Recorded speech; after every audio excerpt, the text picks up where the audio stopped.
আমরা খুবই ভুল করেছি কোরআন না বুঝে। গতকাল আমি যুবকদেরকে থ্যাঙ্কস দিয়েছি, মনে আছে না আপনাদের? যুবকরা আমাদের প্রাণ শক্তি। যুবকরা যদি এগিয়ে আসে, কোরআন বোঝার কম্পিটিশনে যদি এগিয়ে আসে, কতই না ভালো হবে যদি তারা কোরআন পড়তে শেখে এবং কোরআন বোঝে। তাহলে তারা কোরআনের দিকে আকৃষ্ট হবে এবং কোরআনকেই জীবনের একমাত্র পাথর হিসেবে গ্রহণ করবে। সে কথাগুলি আমি সামনে গিয়ে বলব। তো আল্লাহ তাআলা বলছেন যে এই কোরআনের মধ্যে শুধু নামাজ রোজা হজ যাকাত না, আমি গতকাল বলছিলাম মনে আছে আপনাদের, যে শুধু নামাজ রোজা হজ যাকাত হইলে শুধুমাত্র 1 পারা বা 2 পারা কোরআন শরীফ নাজিল করলেই হইতো, 30 পারা নাজিল হইল কেন? এই কথা তো মাথার মধ্যে ঢোকা উচিত আমাদের। যেহেতু চিন্তা করি না তাই মাথার মধ্যে ঢোকে না, চিন্তা করলে তবে না ঢুকবে। এখন দেখুন আল্লাহ তাআলা বলছেন আমি আমার নবীকে ওহীর মাধ্যমে মুসা, নূহ, ইব্রাহিম, আদম প্রাগৈতিহাসিক ঘটনাবলী আমি এর দ্বারা জানাইছি কোরআন দিয়ে। রাসূল তো সেখানে উপস্থিত ছিলেন না। আল্লাহ তাআলা বলছেন تلك من أنباء الغيب نوحيها إليك ما كنت تعلمها أنت ولا قومك من قبل هذا تلك من أنباء الغيب, এটা হচ্ছে সেই অজ্ঞাত ঘটনা যা ওহীর মাধ্যমে আমি আপনাকে জানাইছি। তা না হলে আপনি এবং আপনার কওম, আপনার জাতি এই সম্পর্কে কিছুই জানতো না। না ইব্রাহিমের ঘটনা, না নূহের ঘটনা, না মুসার ঘটনা, এগুলো কিছুই জানতেন না। হযরত ইউসুফ আলাইহিস সালামের কথা বলে আল্লাহ তাআলা বলছেন যালিকা মিন আম্বাইল গায়বি নূহিহি ইলাইকা ওয়া মা কুনতা লাদাইহিম ইজ আজমাউ ওয়া হুম ইয়ামকুরুন। এটা হচ্ছে সেই অজ্ঞাত কাহিনী যা আমি ওহীর মাধ্যমে আপনাকে জানাইছি, অথচ তার ভাইয়েরা যখন ইউসুফ আলাইহিস সালামের বিরুদ্ধে ষড়যন্ত্র করছিল তখন আপনি তার কাছে ছিলেন না। আমি আপনাকে জানাইছি ওহীর মাধ্যমে। মূসা আলাইহিস সালামের ঘটনা আল্লাহ তাআলা বলে তারপরে বলতেছেন ওমা কুনতা বিজানিবিল গারবি ইজ কাদাইনা মূসা আমরা ওমা কুনতা মিনাশ শাহিদিন। মূসা আলাইহিস সালাম তিনি পশ্চিম সেই সিনাই পর্বতের পশ্চিম দিগন্তে, পশ্চিম প্রান্তে তিনি যখন আক্রান্ত হয়েছিলেন সেখানে আপনি উপস্থিত ছিলেন। আমি আপনাকে ঘটনার মাধ্যমে জানাইছি। মূসা আলাইহিস সালামের উপরে যেখানে ওহী নাজিল হয়েছিল সে জায়গাটাও আল্লাহ তাআলা আমাকে দেখাইছেন। আলহামদুলিল্লাহ। মিশর কায়রো এর রাজধানী, মিশরের রাজধানী কায়রো, জামিয়া আল আজহার পৃথিবীর বহু পুরাতন ইউনিভার্সিটি, বিশাল এরিয়া, প্রায় 56,000 ছাত্রছাত্রী লেখাপড়া করে সেখানে। কত বড় বিশ্ববিদ্যালয়, কতগুলি ক্যাম্পাস। তো সেই বিশ্ববিদ্যালয়ের আমন্ত্রণে আমি সেখানে গিয়েছি, 5 দিন ছিলাম। আমি বলেছি যে মিশরে তো জীবনে আসি নাই, আমাকে ঘুমাবার একটু সময় দিও রাত্রে, বাকি আমার একটু ঘুরাও। 5 দিনে 4,500 কিলোমিটার দৌড়াইছি। সিনাই পর্বতের সেইখানে গিয়েছি যেখানে ওহী নাজিল হয়েছিল। মূসা আলাইহিস সালাম মাদায়েন থেকে এসেছেন, প্রচন্ড ঠান্ডা, পথ হারিয়ে ফেলেছেন। স্ত্রীকে বলছেন সাথীদেরকে এখানে অপেক্ষা করো, আমি একটু ওই যে আগুন দেখা যায়, আমি হয় আগুন আনবো আর না হয় আগুন দিয়ে আলো দিয়ে রাস্তা চিনে নেব কোন দিকে যেতে হবে।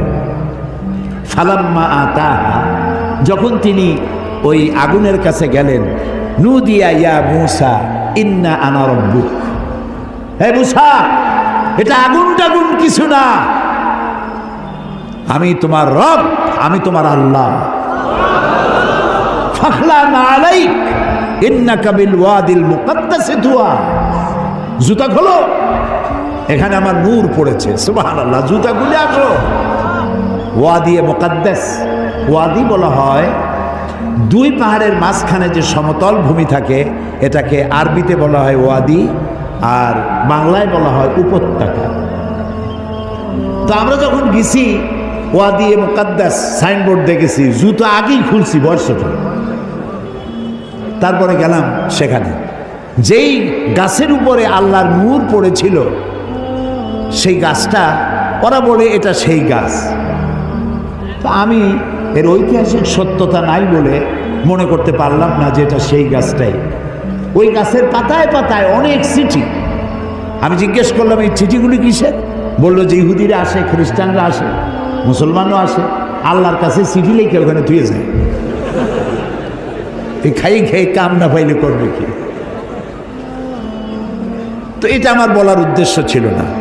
আমার বলার উদ্দেশ্য ছিল যে আল্লাহ তাআলা দেখাইছেন বহু কিছু, এমনকি মুসা আলাইহিস সালাম রে এত জ্বালা দিল যে ওই ফেরাউনকেও দেখে আসছে, এখনো দাঁত ছিটকে পড়ে আছে। আল্লাহ তাআলা তাকে রেখে দিয়েছেন। আল্লাহ বলছেন তোরে মাটিতেও খাবে না, পানিতেও নষ্ট করবে না, পোকামাকড়ও নষ্ট করবে না, তোরে আমি শুটকি বানায় রাখবো কিয়ামত পর্যন্ত। তোর মতো ফেরাউন যারা হবে তোরে দেখে যেন তারা উপদেশ নিতে পারে। আল্লাহ তাআলা এটারও দেখাইছেন, পিরামিডও দেখাইছেন। অনেক নবীর কবরও আল্লাহ জিয়ারত করার সুযোগ। ইমাম শাফি রহমতুল্লাহ আলাইহি, মৌলানা জালালউদ্দিন সৈয়দী রহমতুল্লাহ আলাইহি, ইমাম ওয়াকি, ইমাম বদরুদ্দিন আইনি রাহিমাহুমুল্লাহ, হযরত সালেহ আলাইহিস সালাম, হারুন আলাইহিস সালাম, নবী দানিয়েল আলাইহিস সালাম, হযরত আবি দারদা রাদিয়াল্লাহু তাআলা আনহু, আমর ইবনুল আস রাদিয়াল্লাহু তাআলা আনহু, এদের কবর জিয়ারতের আল্লাহ তাআলা তৌফিক দিয়েছেন। আমর ইবনুল আসের যে মসজিদ দেখলাম মিশরে, সেই মসজিদে লাইলাতুল কদরে 5 লক্ষ লোক নামাজ পড়ে। লাইলাতুল কদর মসজিদ, রাস্তাটা সব ভর্তি হয়ে যায়। ইমাম যিনি, তিনি হচ্ছেন শেখ জিবরাইল। আমি শেখ জিবরাইলকে দেখতে পারলাম না, আগ্রহ ছিল যে জিবরাইল কেমন একটু দেখে যায়। এত লোক তার পিছনে নামাজ পড়তে আসে, সুবহানাল্লাহ। তো এখানে আল্লাহ তাআলা বলতে চাইলেন যে সিনাইয়ের পশ্চিম প্রান্তে যে ঘটনা ঘটছিল এটা তো আপনি জানেন না, আমি আপনারা জানাইছি। ফেরাউন আক্রমণ করেছে তার দলবল নিয়ে, 3 দিক থেকে আক্রান্ত হয়েছেন তিনি, আর একদিকে সমুদ্র। সাথীরা বলছে ইন্না লামুদরাকুন, ইন্না লামুদরাকুন, আমরা তো পাকড়া হয়ে গেছি, আমাদের তো পালাবার কোনো উপায় নাই। মুসা আলাইহিস সালাম কার নবী? জবাব দিতে দেরি হইল কেন? মুসা কার নবী? উম্মত ঘাবড়ে গেছে। উম্মত কি হয়ে গেছে? ঘাবড়ে গেছে, ভয় পাই গেছে। 3 দিক দিয়ে আসছে কারা? শত্রু সৈন্য 3 দিক, আর একদিকে কি? সমুদ্র। ঘাবড়াবার তো কথাই, আপনি আমি হলে তো হার্ট ফেল করবো। কোন দিকে যাবো? ফাইনাতা যাবো, যাওয়ার জায়গা না। কিন্তু মুসা আলাইহিস সালাম আল্লাহর নবী, তিনি বলছেন কাল্লা কাল্লা, কখনোই নয়, ভয় পেও না, রব্বি সায়াহদিন, অবশ্যই আল্লাহ আমাদেরকে পথ বের করে দিবেন। কাজী মেঘের মতো কালো ঘন কৃষ্ণ মেঘের মতো উত্তর গগন কালো মেঘে ছেয়ে গেছে, থমথমে ভাব, ঝোড়ো হাওয়া এখনই প্রবাহিত হবে। 30 ফুট উঁচু হয়ে জলোচ্ছ্বাস এসে উপকূলীয় এলাকা ভাসায় নিয়ে যাবে, বজ্রসহ বৃষ্টিপাত হবে, ঝড় বন্যায় উড়ায় নিয়ে যাবে, সুনামি হবে। আল্লাহ তাআলা ছোট্ট একটু বাতাসের আঘাত দিয়ে সব সরাই দিতে পারেন। বলেন সুবহানাল্লাহ, জোরে বলেন সুবহানাল্লাহ। কি ক্ষমতা তার! ফাআলুল লিমা ইউরিদ, যা খুশি তাই করতে পারে। তো আল্লাহ তাআলা ওহীর মাধ্যমে এই কথাগুলি জানাইছেন। বিজ্ঞানীরা, ওই যে বলছি যে বিজ্ঞানীরা যে কথাগুলি আজ বলতেছে, যেমন 1665 খ্রিস্টাব্দে স্যার আইজ্যাক নিউটন, তিনি দেখলেন গাছের থেকে একটা আপেল পড়লো মাটিতে। তিনি তখন চিন্তা করলেন যে আপেলটা মাটিতে পড়লো কেন, এটা তো উপরে উঠে যেতে পারত। এইটা চিন্তা করলেন। চিন্তা করে করে 1665 খ্রিস্টাব্দে তিনি মাধ্যাকর্ষণ শক্তি, ল অফ গ্র্যাভিটেশন, এটা আবিষ্কার করলেন। কত খ্রিস্টাব্দে?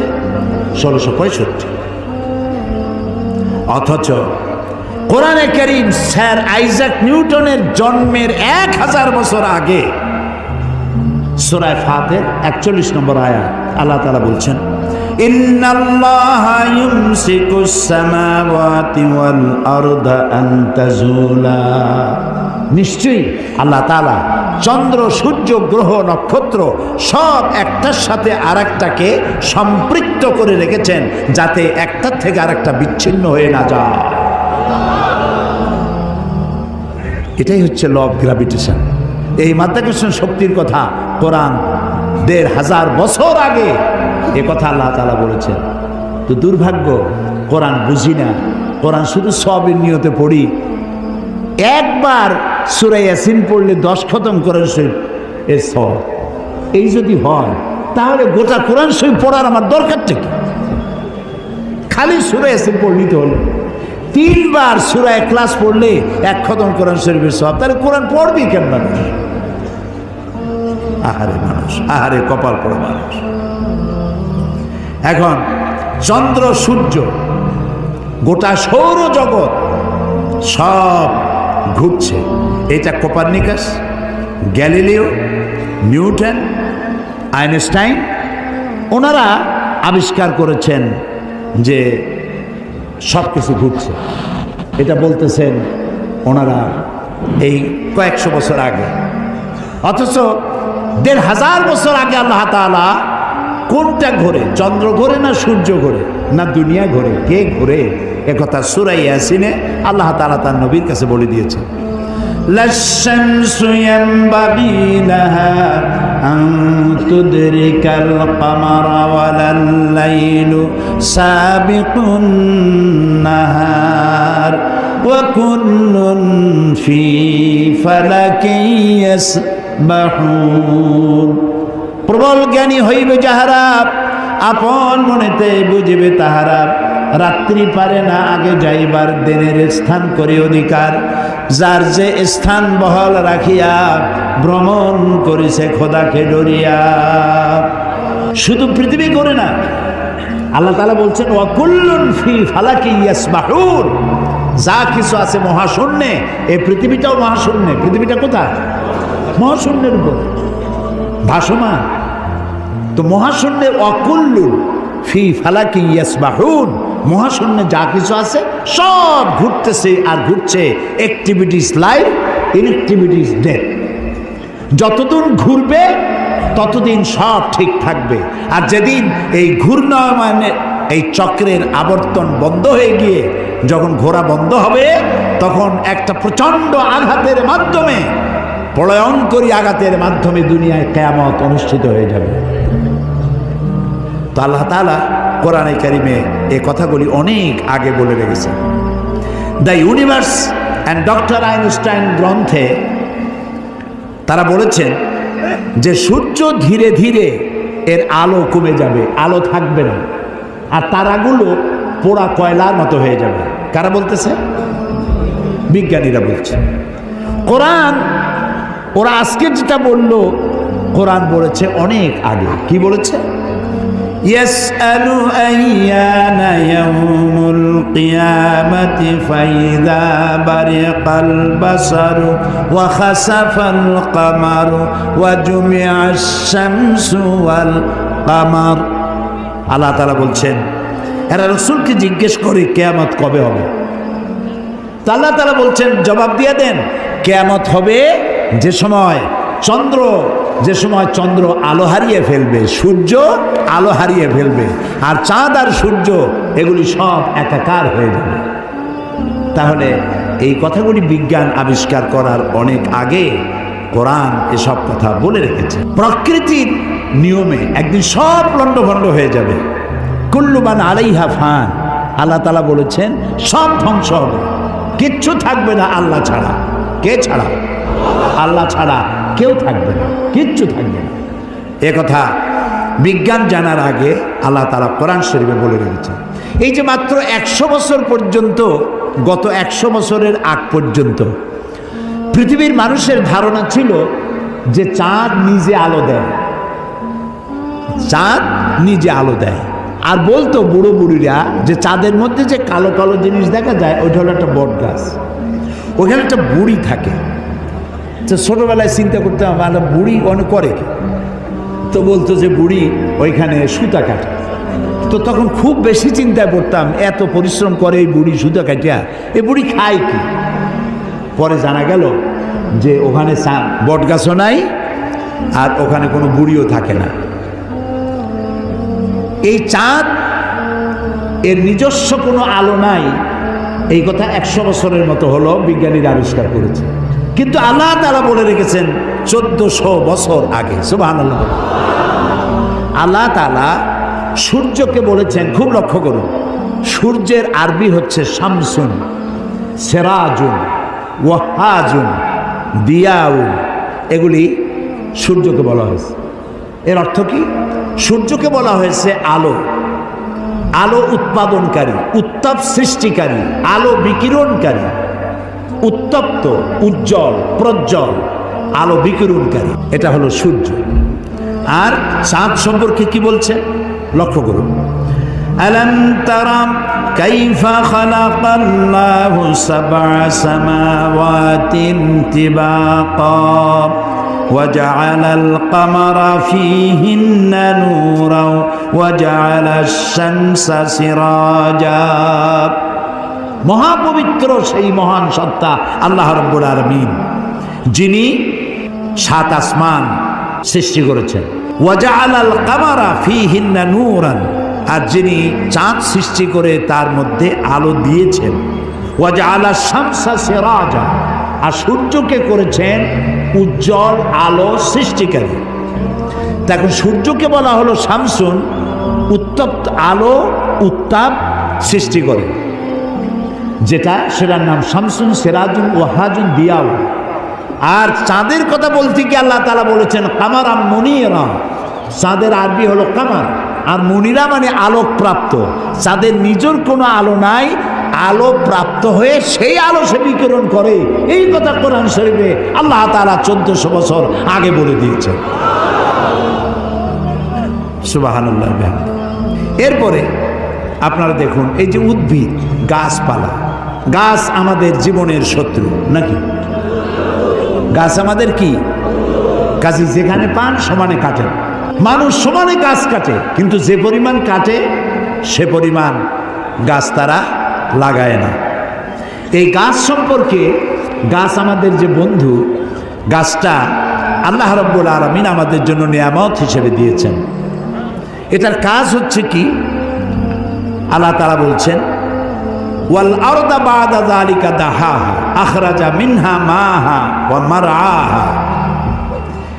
এই উদ্ভিদগুলো, এর থেকে তরুলতা, উদ্ভিদ তরুলতা, এর থেকে বায়ু নির্গত হয় এবং তিনি এই দিয়ে জমিনকে সুন্দর করে প্রতিষ্ঠিত করেছেন। এবং এই গাছপালা তোমাদের জন্য এবং তোমাদের পশুর জন্য, তোমাদের জন্য অত্যন্ত বিরাট সম্পদ।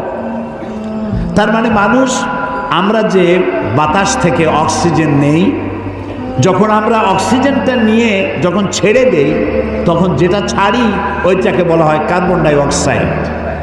কার্বন ডাই অক্সাইড হচ্ছে বিষ। এই যে আপনারা এখানে হাজার হাজার মানুষ বসে আছেন, আপনারা প্রত্যেকেই বাতাস থেকে অক্সিজেন নিচ্ছেন, আর যেটা ছাড়তেছেন সেটা বিষ। এই বিষটাকে পরিশুদ্ধ করার মতো কোনো ফ্যাক্টরি পৃথিবীর কাছে নাই। আল্লাহ তাআলা গাছ বানাইছেন।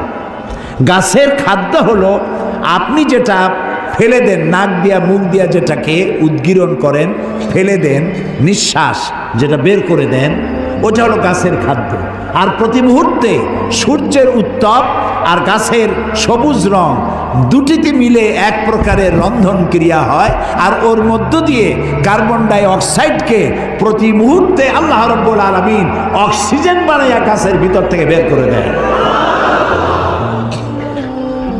সুবহানাল্লাহি বিহামদিহি। এই মানুষের সৃষ্টির জন্য আল্লাহ তাআলা বলেছেন খালাকালাকুম মা ফিল আরদি জামিআ। এই পৃথিবীতে যা বানাইছি সব তোমার জন্য। সুবহানাল্লাহ। বিজ্ঞানীরা বলেছেন পাহাড়ের অত্যুচ্চ শিখর থেকে শুরু করে আটলান্টিক মহাসাগরের অতল তলদেশ পর্যন্ত যেখানে যা কিছু আছে সবগুলি মানব সেবায় নিয়োজিত। সব মানুষের খেদমতের জন্য আল্লাহ বানিয়েছে। এখন প্রশ্ন উঠতে পারে, সব মানুষের খেদমতে বুঝলাম, কিন্তু মশা দিয়া কি খেদমত হয়? মশার কামড়ের চোটে বাড়ি থাকতে পারি না, এ প্রশ্ন উঠতে পারে কি? উঠতেই পারে। আল্লাহ যদি সবই মানুষের কল্যাণে বানায়, তে মশা বানাইছি কি কামে? আপনি বোঝেন না, বোঝেন না। একটা মশা, একে সহজে মারাও যায় না, ওকে বহু কায়দা করে হাতটা আস্তে নিয়ে যেইটা মারবেন তার আগেই সে উড়ে চলে যাবে, খুব চালাক। এই মশা কি জন্য বানাইছেন আল্লাহ? এখন দেখেন, এই মশা মারার জন্য কত company, Mortein, aerosol, ICI company, মশারি, কত রকমের ওষুধ আর মশারি, এগুলো বানাবার পেছনে লক্ষ লক্ষ শ্রমিক কাজ করে আর লক্ষ লক্ষ মানুষের পেটের ভাত জোটে। আপনি তো বুঝবেন না কোনটার মধ্যে কি জিনিস আছে, আল্লাহ বানাইছে কেন? তোমার মাথায় তো কুলাবে না। মশা আছে বলেই তো মশারি, মশা আছে বলেই তো মর্টিন বিক্রি হয় জম্মের মতো। এখন চিন্তা হইতো, তাহলে সাপ বানাইছে কেন? সাপ বানাইছে কেন তা জানুন না তো? সাপের চামড়া দিয়া, সাপের চামড়ার মেলা দাম, এ দিয়ে ভ্যানিটি ব্যাগ তৈরি হয়, মহিলারা ব্যবহার করে, খুব দামি। আর সাপের বিষ, এটা দিয়ে ঔষধ তৈরি হয়। সব থেকে বিষাক্ত সাপ যেটা, যেই সাপের বিষ ব্লাড টাচ করার সাথে সাথে মানুষ মারা যায়, এই ধরনের মারাত্মক আফ্রিকান কোবরা, সেই সাপের বিষ দিয়ে মানুষের জীবন রক্ষাকারী লাইফ সেভিং মেডিসিন তৈরি হয়। সুবহানাল্লাহ। মরবে ঠিক, মানুষ মরবে ঠিক, কিন্তু মরার আগেও কথা বলে মরবে, এরকম ওষুধ সাপের বিষ দিয়ে তৈরি হয়। সুবহানাল্লাহ, সুবহানাল্লাহ। আমরা আল্লাহ তাআলার সৃষ্টি সম্পর্কে গবেষণা করলেই বুঝতে পারবো, আর চিন্তা ভাবনা না করলে খালি যদি খায়, জন্মের খাওয়া খাইয়া পেট একটা তরমুজের সাইজ বানায় খালি, কিন্তু চিন্তা করে না খাইলাম কি। প্রিয় ভাই সব, এরপরে আল্লাহ তাআলা এই কোরআন শরীফের মধ্যে বলেছেন, আমি তোমাদেরকে পানি দিয়েছি। কি দিয়েছি বলেন না? পানি। জীবনের জন্য পানি সব থেকে বেশি প্রয়োজন। জীবনের জন্য সব থেকে বেশি প্রয়োজন কি? পানি। এই পানি এর এক নাম হলো জীবন। পানির এক নাম, এই পানি যদি বগুড়ায় 10 ফিট উঁচু হয়ে আসে, নাম হবে কি? মরণ। একটু আগেই জীবন, পর মুহূর্তে মরণ। এই পানি আল্লাহ তাআলা জীবনের জন্য পানি সৃষ্টি করেছেন। ফারাক্কার বাঁধটার নানান রকমের বাঁধ দিয়ে, আন্তর্জাতিক নদীর বাঁধটার দিয়ে পানির সর্বনাশ হবে, নদীর নাব্যতা কমে যাবে, আপনার পানির সংকট হতে পারে। এটা সব থেকে বেশি কে জানে? এই আল্লাহর নামে তো আসতে কোন কেন, কে জানে? ওই আল্লাহ রাব্বুল আলামিন প্রাণী জগতের সবচাইতে বেশি প্রয়োজনীয় যেই জিনিসটি পানি, সেই পানির জন্য আল্লাহ রাব্বুল আলামিন একটি মহাদেশ, যেটা শুধু পানির পাহাড় অর্থাৎ বরফের পাহাড় দিয়ে ঘেরা একটা মহাদেশ, মানুষ নাই, জন নাই, মহাদেশটা শুধু পানির বরফের পাহাড় দিয়ে আল্লাহ বানায় রাখছেন। নাম কি? অ্যান্টার্কটিকা। এখানে শুধু আছে শ্বেত ভল্লুক আর আছে পেঙ্গুইন, পেঙ্গুইন পাখি। এই পেঙ্গুইন পাখি পানির মধ্যেও ডুবাইতে পারে, বাতাস দিয়েও উঠতে পারে। এই পেঙ্গুইন পাখিগুলি আমি দেখেছি, সে ডিম পেড়ে তাকে 3 মাস 90 দিন ডিমে তা দিতে হয়। ডিমটা পারলো কিসের মধ্যে? বরফের মধ্যে। এখন ওর তো তাপ না হলে তো ফুটবে না, সেই জন্য ওইটার উপরে তাকে দাঁড়ায় থাকতে হবে। পেঙ্গুইন কিন্তু আবার এই শুইতে বসতে পারে না, দাঁড়ায় থাকে। আর গায়ে একটা কালো চাদরের মতো, বুকটা সাদা, মনে হয় সৌদি প্রিন্স। হাঁটেও খুব কায়দা করে, জমিদারি স্টাইলে হাঁটে। তো বাচ্চা ডিম দিয়ে ডিমের উপরে সে দাঁড়ায় থাকে, তার শরীরের একটা অংশ ডিমের উপরে দিয়ে দাঁড়ায় থাকে। 3 মাস 90 দিন দাঁড়ায় থাকতে হবে। এই 90 দিন সে খাবে কি? ওর স্বামীকে, পুরুষ পেঙ্গুইনকে আল্লাহ এত দয়া দিছেন, ও মাছ ধরে ধরে প্রত্যেক দিন ওর বউরে খাওয়ায়। সুবহানাল্লাহ, সুবহানাল্লাহ। এই যে টেলিভিশনের মধ্যে নানান রকমের আছে কি বলে চ্যানেল, এইসব হাবিজাবি উল্লুক মার্কা লাভ ঝাপ না দেখা অ্যানিমেল প্ল্যানেট দেখেন, ডিসকভারি দেখেন, ন্যাশনাল জিওগ্রাফি দেখেন। পশুর মধ্যেও কত মায়া আল্লাহ দান করেছেন। আমার নিজের চোখে দেখলাম এক ক্ষুধার্ত ক্ষুধার্ত বাঘ না সিংহী, এই সিংহী ক্ষুধার্ত একটা হরিণের পালের উপরে জাম্প করেছে, হরিণ দিছে দৌড়, কিন্তু একটা বাচ্চা হরিণ সে কোনো রকম দাঁড়ায় আবার পড়ে যায়, দাঁড়ায় মনে 3-4 দিন হয়েছে, দৌড়াইতে পারে না। সিংহটা ওর কাছে গেল, আমি মনে করলাম যে খাইয়ে ফেলাবে এখনই। তা দেখলাম যখন হরিণটা পড়ে যায় তখন হাতটা দিয়ে এরকম উঁচু করে দাঁড় করায় দেয়, এইভাবে দাঁড় করাইলো, শুয়ে পড়লো, দাঁড় করাইলো, সে এরকম ঠেলতে ঠেলতে নিতে নিতে সিংহীর বাচ্চাগুলি যেখানে শোয়া সেইখানে এই বাচ্চাটারে নিয়ে গেল, নিয়ে নিজে কাইত হয়ে শুয়ে পড়লো। বাচ্চারাও, সিংহের বাচ্চারাও দুধ খাইলো, হরিণের বাচ্চাটাও দুধ খাইল। তার মানে এই সিংহ তার হিংস্রতা মাতৃত্বের স্নেহের সামনে এটা অবনমিত হয়ে গেছে, হার মেনে গেছে। সুবহানাল্লাহ। আমাদের দেশে যখন মারামারি হয় একটু বোঝা উচিত যে কারে মারতেছি। এই যে মারতেছি, ওর বউ তো বিধবা হয়ে যাবে, ওর বাচ্চাটা তো এতিম হয়ে যাবে। এই চিন্তা যদি আমাদের থাকতো, পশুর যে জ্ঞান আছে আমাদের তাও নাই। এই পৃথিবীতে যত কুমিরে মানুষ মারলো, কুমিরে খাইলো, হাঙ্গরে খাইলো, বাঘে খেলো, সাপে খেলো, পৃথিবীর সমস্ত প্রাণী, হিংস্র প্রাণীরা যত না মানুষ মেরেছে তার থেকে 1000 গুণ বেশি মানুষেরা নিজেরা মারামারি করছে, বেশি মরেছে, বেশি। আকল কাজ করে না, কমন সেন্স কাজ করে না। তো আল্লাহ তাআলা এই পানি দিয়েছেন, পানির অনেক দাম। এই যে এখানে মহিলাদের মাহফিল ছিল, আপনারা যত পুরুষ আসছেন এর থেকে কোনো অংশে কম হয় নাই। এত মেয়ে লোক আসছিল সকাল 10টায়, আলহামদুলিল্লাহ। আমি বগুড়ার সমস্ত মা বোনদেরকে আমার অন্তরের অন্তঃস্থল থেকে ধন্যবাদ জানাই। তারা বহু প্রশ্ন আমাকে করেছেন, এক গাদা প্রশ্ন, সব প্রশ্নের জবাব দিতে গেলে হয়তো রাত এই পর্যন্ত হয়ে যেত। এত প্রশ্ন করছে, খাইয়া না খাইয়া যদ্দূর পারছি জবাব দিছি। তার মধ্যে একটা প্রশ্ন ছিল পানির ব্যাপারে, পানি অপচয় করা যাবে কিনা। আমি বলেছি আমি তো জবাব আন্দাজে দেই না, আমি আলহামদুলিল্লাহ, আল্লাহ শকর, আপনারা যারা এখানে আলেম বসে আছেন আমি আপনাদের পর্যায়ে পড়ি না, আমি খুবই ছোট মানুষ, তালেবে ইলম মানুষ। আমি যেটুক পড়েছি সেটুক বলি, না পড়িয়া না দেখা আন্দাজে গপ্প করি না। তো আমি হাদিসে পড়েছি, সাহাবায়ে কেরাম প্রশ্ন করেছেন রসুলের কাছে, আমরা উজু করতে গেলে রসুল বলেছেন পানি অপচয় করবা না। সাহাবী একজন প্রশ্ন করলেন যে উজু করতে গিয়ে একটু বেশি পানি খরচ হলে তাতে কোনো অসুবিধা আছে? রসুল জবাব দিলেন, তুমি যদি প্রবাহিত নদীর কিনারে দাঁড়াইয়া উজু করো পানির অপচয় করতে পারবা না। সুবহানাল্লাহ বলবেন না? এখন আপনি কত পানি খরচ করেন দেখেন তো, টেপ একটা সাইয়া দিয়া জনমের মতো, একটা চায়ের কাপ ধুইতে গিয়ে একটা কলস ধোয়ার পানি খরচ করতেছে। বগুড়া কি গ্যাস আছে? আছে। একটা মেসের কাঠি খরচ হবে সারা দিন, গ্যাসের চুলা জ্বলতে থাকে।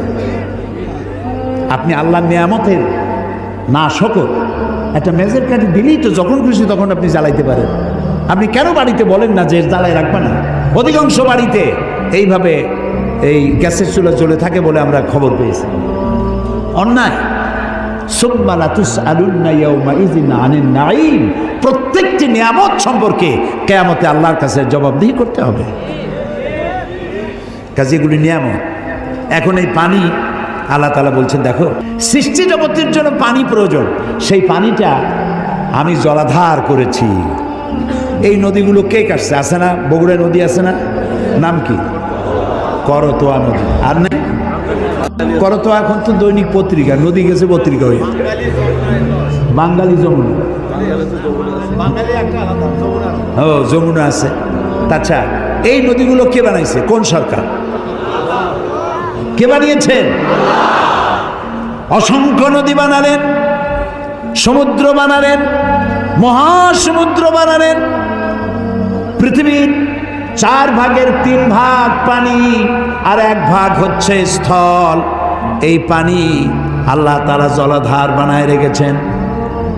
নদী কি সোজা না আঁকাবাঁকা? খালগুলো সোজা না আঁকাবাঁকা?